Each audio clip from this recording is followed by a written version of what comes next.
नमस्ते, प्रणाम। आप सभी का स्वागत है हमारे नीलू मौर्य के चैनल पे। और मैं जा रही हूँ एक सुंदर सा प्यारा सा ननद भौजाई का नोक झोंक कजरी गीत गाने। प्लीज़ आप भौजाई लोग बुरा मत मानना, क्योंकि हंसी मजाक वाला गीत है। और अपना आशीर्वाद प्यार जरूर देना। हर हर महादेव। हमरे मटका भरे के भौजाई बाय बड़ी हार जाई बाय ना। हमरे मटका भरे के भौजाई बाय बड़ी हार जाई बाय ना।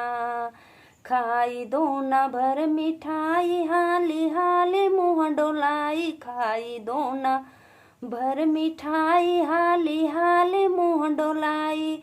मालूम होला कि उनके बाप के कमाई बाय बड़ी हर जाई बाय ना। मालूम होला कि उनके पापा के कमाई बा बड़ी हर जाई बाय ना।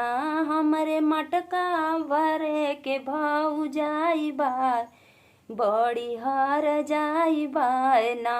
हमरे मटका भरे के भौजाई बाय बड़ी हार जाई बाय ना। खाई दोना भर मिठाई हाली हाली मुँह डोलाई। खाई दोना भर मिठाई हाली हाली मुँह डोलाई। मालूम होला कि उनके चाचा के कमाई बाय बड़ी हर जाई बाय ना। मालूम होला कि उनके चाचा के कमाई बाय बड़ी हर जाई बाय ना। हमरे मटका भरे के भौजाई बाय बड़ी हर जाई बाय ना। हमरे भंटा भरे के भौजाई बाय बड़ी हर जाई बाय ना।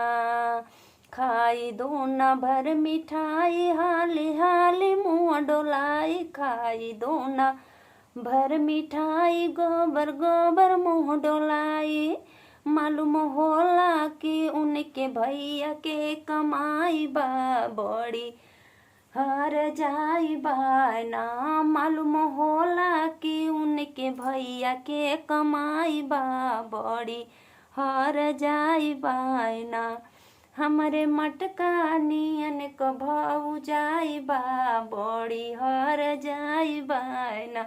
हमरे भंटा निये क भौजाई बा बड़ी हर जाई बाय ना।